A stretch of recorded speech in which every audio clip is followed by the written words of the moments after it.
Maraming mga kumakalat ngayon, mga kapatid, na mga post sa social media na nauubusan na nga etong United States o Estados Unidos ng kanilang mga pang-air defense, mga battery, yung halimbawa Patriot missile. Nauubusan na daw sila dahil sa patuloy na pag-launch ng Iran ng kanilang mga missile na ini-intercept naman ng Estados Unidos at saka ng Israel. So ngayon mga kapatid, may balita na kinuha daw o pinull out daw ng Amerika yung mga asset nila dito sa South Korea kasi meron din sila military base doon eh.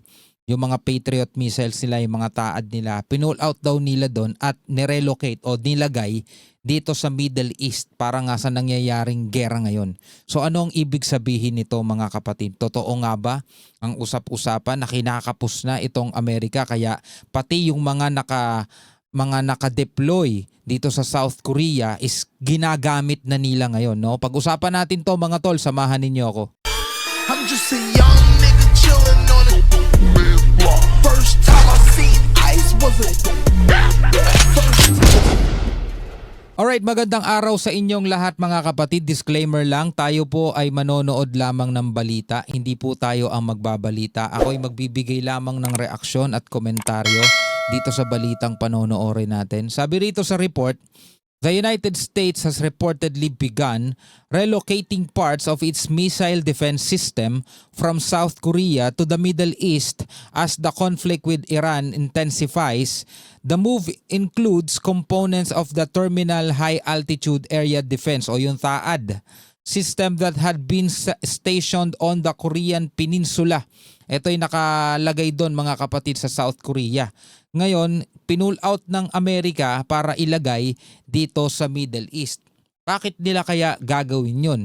Ito ba'y nangangahulugan na kinakapos na sila doon ng kagamitan para sa pag-intercept ng mga missile mula rito sa Iran o mga drone mula sa Iran, kaya maging yung mga nakadeploy dito sa South Korea is kailangan na nilang kunin muna pansamantala para gamitin dito sa nangyayaring kaguluhan ngayon, no? Well, alamin natin mga kapatid ang buong report mula rito sa WION. Samahan ninyo ako. Ulitin ko again mga kapatid, magbibigay lamang po tayo ng reaction and commentary. Hindi ako ang magbabalita sa inyo. Reaksyonan ko man to o hindi mga tol, balita na yan. Marami nang nakapanood niyan, okay? So sa mga maka-Amerika, maka-Israel, okay, ay hindi ito hindi ito kumbaga bias Panonoorin lang natin to. Tuloy natin to. And South Korea has said that it can deter threats from North Korea even if the United States relocated some of its military assets, especially those air defense. So isa pa rin pala yun sa pinangangambahan ng South Korea, di ba? Kasi baka kapag nakuha na ng Amerika yung mga air defense is wala na silang magawa laban sa banta naman nitong North Korea. Pero sabi ng South Korea, kaya pa rin daw nilang pigilan ang mga threat o mga banta mula rito sa North Korea kahit na daw kinuha na o pinull out na daw ng Amerika etong mga air defense system na to. Ayan, balikan natin yung sinabi. And South Korea has said that it can deter threats from North Korea even if the United States relocated some of its military assets, especially those air defense batteries, to West Asia amid the war in Iran. South Korea currently hosts about 28,500 American troops under the Combined Defense Framework against North Korea. Alongside personnel, U.S. force maintains a range of air and missile defense systems in the south Meron pa rin naman. to help deter aggression from the nuclear-armed north. These include Patriot missile interceptors and THAAD anti-missile systems. Now, they were designed to intercept North Korea's expanding arsenal of ballistic missiles, including hypersonic and submarine-launched variants. Now, according to reports, recent activity at Osan Air Base and Sangju County, they confirmed that both Patriot and THAAD interceptors were being prepared for redeployment, while multiple mobile launchers were spotted at Osan Air Base, identified by experts as Patriot PAC-2 and PAC-3 interceptors. So hindi lang pala THAAD system ang kinukuha ngayon, pati yung mga Patriot missile nga na design to intercept yung mga missile nga, no? So ito yung dineploy dito sa South Korea, pero since ngayon nga ay napapalaban ng Amerika is kakailanganin nila ngayon tong supply na to. No, kinakailangan ngayon nilang i-relocate to at dalhin sa West Asia para siguro ma-intercept yung mga threat na mula sa kanilang kalaban. A photo taken by Yonhap news agency shows parts of the THAAD battery being dismantled in Sangju County, located south of Seoul. The South Korean media reported that some batteries were being rerouted to US bases in Saudi Arabia and the UAE to address urgent security gaps. Confirming the redeployment, South Korean President Lee Jae-myung admitted that South Korea cannot prevent the US from relocating its air defense systems. Ayun, so inamin ng presidente ng South Korea na wala rin silang magawa para pigilan etong Amerika na i-pull out o i-relocate etong mga air defense system na to. Etong THAAD nga, Terminal High Altitude Air Defense System.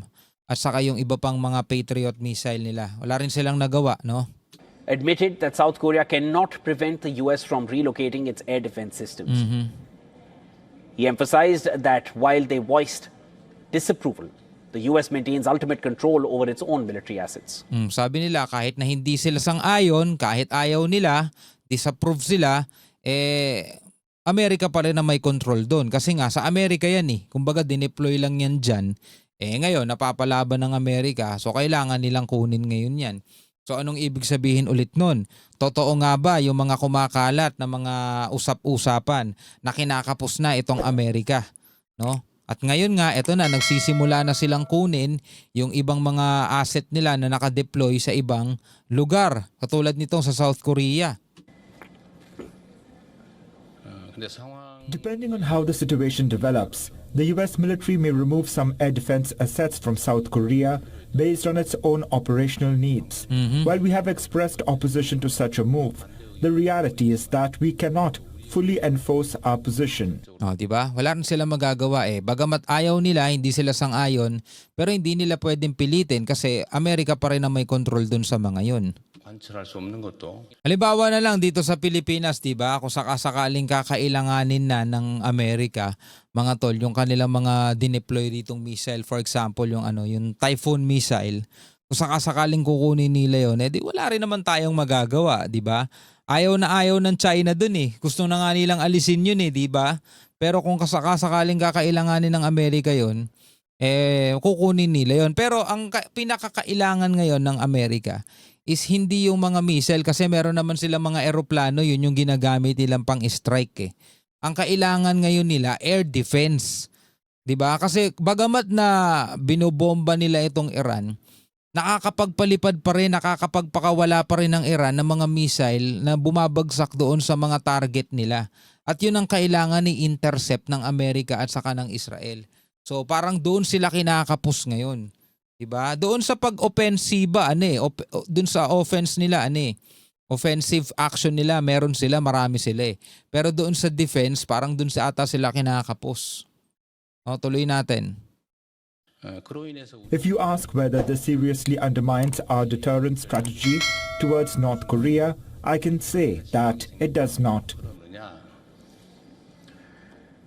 North Korea, meanwhile, is testing strategic cruise missiles from its latest warship, and this is the second cruise missile test in a week. State media reported that North Korean leader Kim Jong-un and his teenage daughter, they observed tests of strategic cruise missiles fired from a warship. With US moving its key military assets out of South Korea, Seoul is worried if this decision would cost them as North Korea increases missile tests. Ayun, nagtetest itong North Korea. Mukhang gusto pang makisali, no? Mukhang gustong samantalahin ng pagkakataon. Ako po. Anyway, bilang mga Pilipino, ang inyong masasabi tungkol dito? Pwede kayo magbigay ng inyong sariling opinion at reaksyon. Pwede kayo magbigay ng inyong pag-aanalisa. Diba? Haka-haka. Kung ano pa tawag ninyo dyan. Alright, hanggang sa muli. Ako nga pala si Shobaldi. Peace out.